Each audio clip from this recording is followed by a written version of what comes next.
welcome to the Beatrix Potter Teatime Book Club Week 7.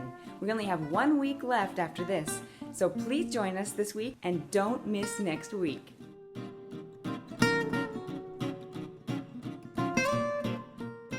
I'd like to introduce you to one of our best friends. His name is Mr. Jeremy Fisher. This guy has been a part of our family for so long, we would never go on a road trip without this guy. You know those days when you have the little kids in the car and they're crying to get out of their car seats? Well, he was the one who helped us through those times. He is so expressive with these long arms, with this neck, with these legs that flip around. He would just give him all sorts of shows in the car. Oh no, don't cry! Oh yes, he was terrific. This week, we are reading the tale of Mr. Jeremy Fisher, so we had to include him in this week. Now before we jump into the fun for week 7, let me give you a quick review on what we did for week 6. We decorated Tom Kitten's vest, and it's a vest that opens, and inside you have extra buttons for Tom because he's always losing his buttons. And on each button, you can put an example of onomatopoeia because that was the literary device that we covered for that week. So this one, for example, has meow, pitter-patter, tap-tap, critty-choo, trit-trot. It's essentially just the sound that's made from what's being described. So this craft can be added to the notebook, and you can just place it on the page for that day. And if you've been around for the last few weeks, you've heard us talk all about the notebooks. The notebooks are where you're going to store all of your crafts, and you're looking for codes. We call them the literary device codes. There were some tools that we shared in the beginning of the book club with baskets. They're the literary device baskets, and on the top of each basket has a 3-letter code. It's just pretty much for simile, S-I-M, and so you store them on your main basket. It is the My Total Code Count, and this goes in the back of the notebook, and every time you find one of those codes in the stories, let's say a simile example, you put a tally mark, and at the end of the book club, you total all of those numbers up, send them to me, and whoever has the highest number will get a wonderful gift in the mail.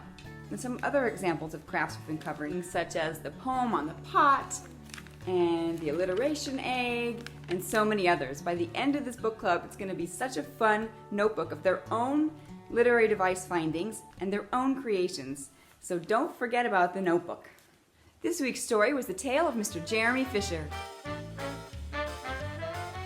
This is a story about a frog who goes on a fishing trip that he will never forget.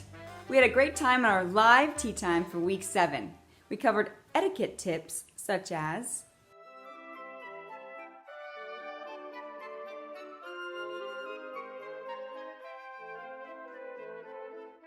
and number 4 is eat with your fingers. There are many things that you shouldn't do at a tea time because it's either messy or rude, but you are allowed to eat with your hands. So don't be shy. Just use those hands to pick up the mini sandwiches or mini sweets and enjoy. After we read the story about Mr. Jeremy Fisher, we talked about the pike, one of the characters in the story. And a pike is a fish. It can grow to be 5 feet long. They are huge, and they also have teeth. And so we showed pictures of the teeth, and this is why Mr. Jeremy Fisher was so scared of that fish. Now here's the craft for week 7. We're going to go fishing. So get your activity page, and you're going to color the fish, and you're going to put in those fish some very descriptive, unique descriptions. So you can use adjectives, adverbs. If you don't know what they are, you can ask your parent, and you can also check in a thesaurus and find some very fun descriptions. A good story has descriptions that help you to really feel and hear and taste what's happening in the story. So try to get as descriptive as possible and unique as you can. And by putting them on the fish, it will help you think about good descriptions. I just have to share these descriptions with you from a story called The Lion, the Witch, and the Wardrobe by C.S. Lewis. This is from chapter 15, and this is a part where the kids are riding on Aslan's back, that's the lion, and this describes what they see from on top of his back. Down solemn avenues of beech and across sunny glades of oak, through wild orchards of snow-white cherry trees, past roaring waterfalls and mossy rocks, and echoing caverns, up windy slopes alight with gorse bushes, and across the shoulders of heathery mountains, and along giddy ridges and down, down, down again into wild valleys and out into acres of blue flowers. Now here are descriptions from chapter 16 of the creatures that they saw. The courtyard was now a blaze of colors: glossy chestnut sides of centaurs, indigo horns of unicorns, dazzling plumage of birds, ruddy brown of foxes, dogs and satyrs, yellow stockings, and crimson hoods of dwarfs. One of my daughters loved that description of indigo horns of unicorns so much that it inspired her to write a poem about it, make a picture, frame it, and put it on the wall. That's what a good story can make you do. Helps you to see it and helps you to really connect to it, and you won't forget it. So once you cut these out, you can do an activity, which I'll explain in just a moment. But when you put them in the notebook, go ahead and make a pond scene.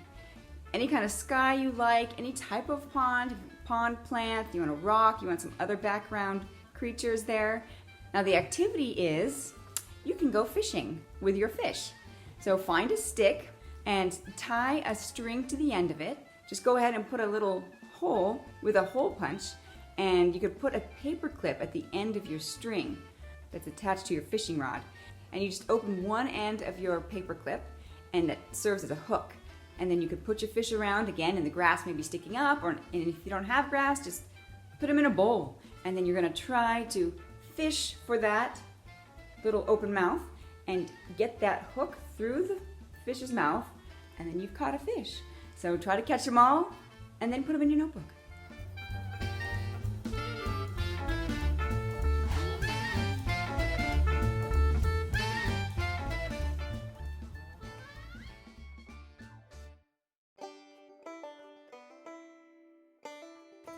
And here are some fun facts about frogs from the Beatrix Potter Book Club organizer.